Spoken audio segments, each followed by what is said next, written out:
Welcome to All That Matters with me, Matirio. This is about what matters to me and what should matter to you. And if it don't matter to you, then maybe it'll matter to someone you know. Then maybe it'll matter to you later. You know. Please subscribe, like, and comment. Why? Because it matters. We got Redeem and we got Alicia. What's up? How you doing?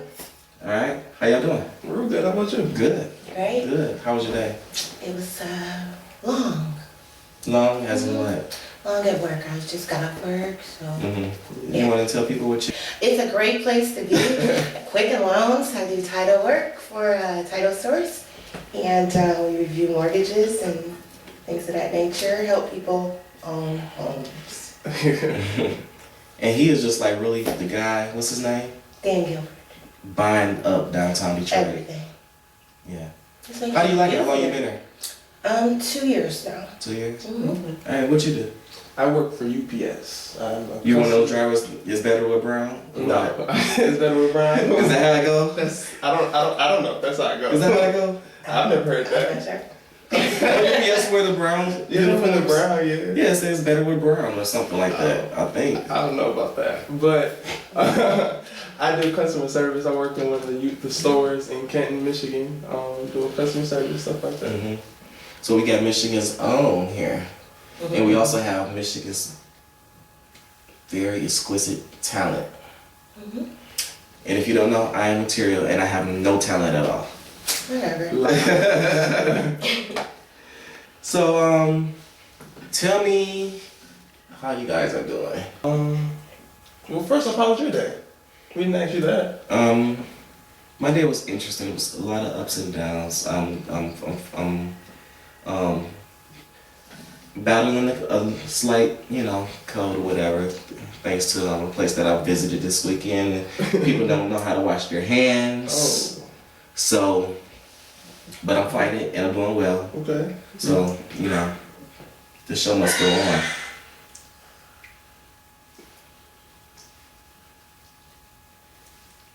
I don't know to put someone out with it. Okay. You're supposed to be studying. And not on Instagram. Right. All right, so you got creativity and storytelling through poetry. You guys both do poetry. Mm-hmm. I like to call you Redeemed to be told. Redeemed to be told? Yes. And then we have Alicia B. So tell me where your inspiration comes from. Well, my inspiration comes from kind of like just life events, really just anything throughout life. More so stuff that I've overcome in life, things, personal situations. I really try to be transparent with my poetry, and because it's a form of way that I heal. So. Okay, so you are what age? 22. What the hell have you overcome at 22 years of age? It might not seem like give us like one of your worst stories. One of my worst stories? Yeah. Alright. So one of my worst stories would be, I was in senior high school. Mm-hmm. My parents had basically just found out that I was gay. Okay. And I didn't know. You didn't know? No. Yeah, I'm gay. Oh. And like my parents they're very religious. I come from a very religious family, aunts, uncles. Baptist or? Non-denominational, okay. kind of, but all of them are like pastors, ministers, things like that. So It's really incorporated into my family. So senior high school, it was spring break, and I told my parents that I was going over my best friend's house, which is down the street, but I was really like an hour away in St. Clair Shores at my current boyfriend's house, my then boyfriend's house, and I got caught up basically. So they found out, they called me home, I came home that night, they took... Wait a minute, you got caught up in which way? I got caught up in the way that my parents found out where I was. They found out about my lie, saying that I was down the street when I was really They didn't know you were gay at the time? No. Okay. So, they called me home, they took my phone, my computer, I was like disconnected from the world. And during that time, like, they sent me to a psychologist. This is going to sound because really she was bad. down the street? No, because I'm gay. This is gonna sound really okay. bad. So maybe we can skip something. When did they find out you were gay? That day? Yeah. Okay. I guess I did skip that. When I came home, they knew who I was with. Okay. They had suspicions of that person, Okay. So when I came home, you know, I told them like, yes, this is what it is. I'm not trying to change myself. This is it. Like, this is what it is. And so that's when they took everything away from me. I couldn't talk to any of my friends, anybody. And like they sent me to psychologists. It was like a whole bunch of stuff that happened. Like that was probably the most depressing time of my life because I was away from school. It was spring break, so I was at home in my room. Was your like then boyfriend standing outside your window and you was waving? Negative. Because we both probably would have died that day. So Putting their hand on the window like, Don't you? right. So yeah, that'd probably be and there's a lot more to that story, but that'd probably be like one of the main things. One of your worst stories. Yeah, So do you have a poem that you wrote about that? I do. Spit it. I'm not doing that one right now. I don't have that one fully memorized yet. No? No, not yet. You will be hearing that one soon. I just finished it recently. I wrote it, started writing it then in 2010. I just finished it. Okay, so is that when you came out? Is it in 2010? So you've been out for Yeah. 4 years? Okay. What's the title? Yeah. I can't be gay. You can't what? I can't be gay. You can't be gay. I can't. Like, is it an emphasis on like, I can't be gay? It's Like your mother and father were like, you can't be good. it's Yeah. kind of like it was like the poem is kind of like the denial that I went through with myself, and then come to terms with it Mm-hmm. within myself. So at first it was the way that it starts is like, no, I can't be gay. This really can't be true. Da da da. And by the end of the poem, it's like, you know, this is what it is. You know. Okay. So it's like my journey of overcoming, my journey of becoming comfortable in my skin. So you saying you're still writing, so what's the longest time it took you to write a poem? Well, I guess that one, I started writing it and then I never finished it and never really went back to it until like I revisited it this year. That's when I just finished it. So I guess that would be the longest one. Okay. That was a great story, even though it was your worst story, you know. But, so how is your relationship with your family now? My relationship with my family, it never really got bad. Mm-hmm. It was, of course, hard, but I'm a very forgiving person, so I try to let go of things easily, and so that was something that it was harder for me to let go because there was a lot of damaging things that were done and said, but over time I did, you know, let it go, and that's really when I found my voice for poetry, and I began the healing process. So you said that you had to forgive, but do you think that they forgave you? Honestly, I don't know, but I never thought to ask. So have you even brought any boys home? Yes, but not where I wouldn't bring them home in a way where I would introduce them as my boyfriend. I haven't done that with a person yet. No. I have to make sure it's the Mama right be one. side eye. See, I think my mom would be more so cool with this. My dad that is the one that really has the problem with it, in my opinion. Yep. So Alicia, Yes. moving forward, tell me one of your worst stories that you would like to share. Worst stories. I don't recall a worst story. Maybe when I was a younger me, it was a guy named Marcus who is my Facebook. Hey, Mark. He's my Facebook friend. He's my best friend now. But it was a house that was next door, and I had to be about, I don't know, maybe 8, no, younger than that, maybe about 4 or 5, maybe. When you wearing ruffle panties, I'm not. When they used to go, you know, 4 or 5 was like 5, yeah. Well, Marcus was underneath the porch next door, and Scotty across the street, and I got caught by my father showing the ruffle panties off. The boys. At 4 years old. Yeah. When I was 16, I'm not sure if I want to say this. This is going to be my last one. I was going roller skating, and there was this brother that was a teacher there, and he liked me, and I liked him. His name was Dennis. And anyway, he had the new escorts. He had the women's system. 1985? Oh my God. All right. And it was red, it was new, he was brown banging. And I let him come to my house, knowing that my father didn't let us have girlfriends and boyfriends. I'm sorry, you gay?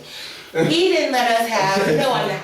He didn't let us have a be gay. boyfriend. I can't be gay. Till I was 18. So I invited him saying he was a friend, teacher, whatever. And my sister, Deborah, said, why don't you just invite your friend? Because we were in a driveway talking to me in his car. And why don't you invite him in? I'm like, Deborah, don't tell Daddy. She's like, no, I just want to get to know him. So we go downstairs in the basement. And then she's like, so, Dennis, how old are you? And he's like, oh, I'm 28. And I was like, my sister Deborah shot up them stairs. I'm like, Deborah, please don't. Next thing you know, Daddy came downstairs. You should have contacted Wendy Williams. She would have did a production. R. Kelly and Alicia. It was awful though, because Daddy came downstairs like, my man's, how old are you? And he's like, I'm 28, I'm Mr. Horson. He says, you're too old for my daughter. You get the fuck out of here. Are we supposed to cuss on here? You can do whatever you want. You get the fuck out of here. And so I'm like, Daddy, no, like, oh my God, I can't say. And that was a very bad experience for me, my youth. Aww. Yeah. I have like. Bad. Do you have a poem about it? No. No. Okay. Where your poetry inspiration come from? I guess because I'm the youngest daughter of five. Okay. 5 girls. I have a baby brother, but I'm the youngest girl. So at the time, and then there's 15-year-old difference between ages. It's the first set of them. They're all older, like in their 50s. Wait a minute, how many is it here? It's 5. And it's 15. It's 6, actually. And it's 5 girls. 15-year difference between each child. No, just the girls. The I was older about to girls. say. The older girls. 15 Like year the math difference. don't. Yeah, the 15-year difference between the girls and me and my little brother. Okay. So they were already basically grown by the time we were growing up. So I spent a lot of time in my room just listening to music and writing mostly, because my father was really strict. So we didn't get to go, do things, unless we snuck. Mm-hmm. And I'm not saying I snuck, but I Right. used to write a lot of stuff out. Anger, anything. I used to listen to Prince all the time. I screamed my whole teenage year to Prince. So when did y'all both know when you had a talent for writing poetry? I think I was 8. Yeah. I was sophomore in high school. I think that's when I really learned about it. Mm-hmm. I used to write poems for the neighborhood kids Really? and plays. Used to act them out on the street. Wow. Mm. Yeah. I have like a lot of worse stories. Okay. I would say what just came to my head like immediately was when I first started messing around with a guy. Mm-hmm. And Oh my God, you gay? Oh my God. only on the weekend. Oh, okay. Only on the weekend. And it was like I was like in my early 20s, which is only 5 years ago. Just kidding. And it was just like, I had my own place, and he just I think I just felt like I was just being used after a while or whatever. I like claimed him as my boyfriend, not realizing that, possibly he was sleeping with my supervisor at the job that I was working at the time. And then one night called me that person's name. Ooh. And I like literally jumped on him and put him on my apartment. And then like that whole night I was just like crying, and I had like Mary J. Blige just playing on repeat.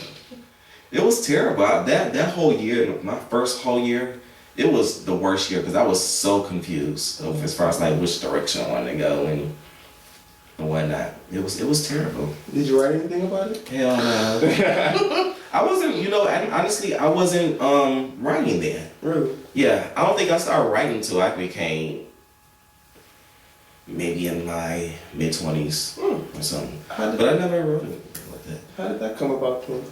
With you starting to write in like your... I don't know. That's a good question. How did I just start writing? My father, I stayed with my father at one point when I was 16, and I was cleaning his apartment up or whatever, and I found a lot of papers that he was writing. Like, he wrote stories and stuff, and he was like really a good writer or whatever. I think he was a little off, but he was a really good writer, and I think that's where I picked up the talent from. And I know when I was in high school, and I had to write essays and things like that, and my English teacher saw something. You should be a writer. You should be a writer. So I don't consider myself like a poet. What was the word that I made up the other day? A poetess. A poetess. No, it wasn't a poetess. It was like a. I can't think. It was like a. I can't think. It was for you, wasn't it? No. It wasn't like a gender in it. It was. Was it a poetess? It was like a poem or something like that. It was something. It was like a poetess or something. I think I'm gonna put. I don't know. Anyway, I would say that I'm more like telling stories. Not necessarily my story. I will tell some stories or something that's influenced from my life, but from others' life, or I just make some shit up. You know, and I do that a lot. I do. Okay. What's your zodiac sign? Taurus. And yours? I see. Now let me ask you this question. This came to me the other day when we talked about that we was doing the show. I want to know, do you think or feel that from your creativity that your zodiac sign has anything to do with it? Like for me, like when I write, I'm a water, so I'm a Cancer, so I write about love a lot, stuff like that. Do you feel that it has some type of bearing on your writing style? I think so, to a certain extent. I think water signs are all emotional because we wavy and you say you're a Pisces, so you're a water sign, and you're a Taurus. Is like our opposite. Is that Earth? But they deep. Is that Earth? That's Earth. You don't know? I'm not It's into Earth. all of that. Like It's Earth. It's Earth. It's Earth. Yeah. Okay, we'll go with that. Learn something new. I don't know if mine has like a effect on it. I do write a lot about love. Actually, really just wrote a dope love poem too. But I write a lot about love, and I don't think that it really does affect it. I think that it can affect my performance in it though. Okay. I know like a lot of times where I get my best creativity is, well, before when I first started writing is when I was upset. If I'm angry about something, I write. Like this one guy's gonna tell me something, I'm gonna have your ass writing a whole bunch of stuff because he had pissed me off. But that's when, for some reason, that's where I get a lot of my creativity, where it comes to me at. Or now, not so much. I can sit down and I can write something when the mood hits me. But a lot of times when the mood hits me, it's like when I'm at work, when I'm in the shower, when I can't have a pen and paper in my hand. It's just so crazy. And I'm not as gifted as you as far as like remembering stuff. Like but when I first get an idea of a poem, my mind is not remembering. If I don't write it down like within the first 5 to 10 minutes, I'll forget it. Just like that, and it will not come back to me. I agree. You're really good at that. I have to write it down. Oh my gosh, I wish I could. I've maybe memorized half of a poem, but I'll forget it if I don't do it every single day. So that's certainly a gift. I wish I had. Where would you guys want to take your poetry to? Like what levels? Like writing a book, perhaps? Oh yeah, I wrote a poetry book already. I'm in the process of writing a fiction book, which is sort of hard now because I'm so used to. We have poetry. spectators, and I was telling them to stop whispering because it pick up, and I hurt you. He heard you. Yeah. Go on. I forgot. So your poetry book. Oh yeah. Okay. So yeah, I got a poetry book. I wrote this about maybe 7 years ago. Jezebel, and The name of the book is called Jezebel. Yeah. Okay. And then I'm doing a fiction book first. Fiction. I mean, I always liked English, so and creative writing and stuff like that. Oh my God. I'm the worst speller. I can't pronounce words.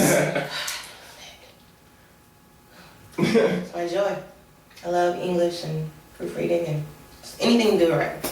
So this fictional book is really kicking my butt though, because I want to write Is everything. it poetry or is it actually a book? It's actually a book, but I'm gonna have some of my poetry within it. Okay. You know, but Wait a it's minute. actually, Wait.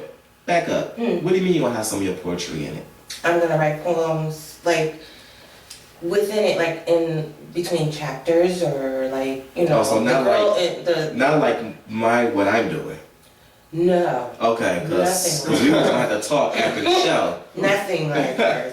Because I'm writing this no. book called Love Needs Therapy, and it's okay. It's nothing like that. The actual character in there writes a little bit, and Okay, I'll I have got it. her be the author. Okay. But it's really still me. Yeah. I have to say, your writing, your poetry is the storytelling in it is amazing. It is. Thank you. Absolutely amazing. I really admire your writing. Thank you. That means a lot. So is the book published? The book you wrote 4 years ago? No, Jezebel is not. I haven't.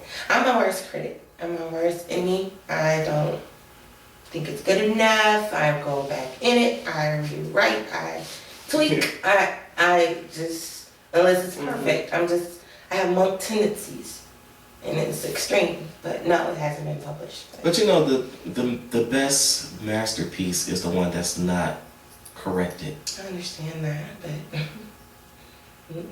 What would you like to take your poetry to?